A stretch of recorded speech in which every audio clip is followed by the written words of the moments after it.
জীবন সুন্দর, এটা সবসময় সুন্দর।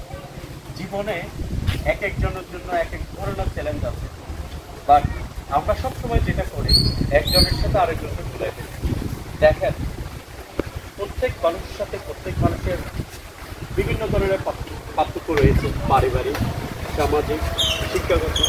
তো সবার একই রকম রেজাল্ট আসবে এটা আশা করাটা ব্যাপার। যেমন অনেকেই কিন্তু কম পড়ালেখা করে অনেক বেশি সাকসেসফুল হয়, আবার অনেকে বেশি পড়ালেখা করে তার কারখানায় বা তার ইন্ডাস্ট্রিতে কাজ করে। এটাই জীবন, এটাকে মেনে নিতে হবে। এটাকে মেনে না নিয়ে আপনি যদি হতাশ হন তাহলে আপনার জীবন শেষ।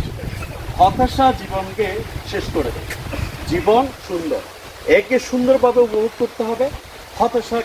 হতাশাকে কাছে আসতে দেওয়া যাবে না, ডিসঅ্যাপয়েন্টেড হওয়া যাবে না।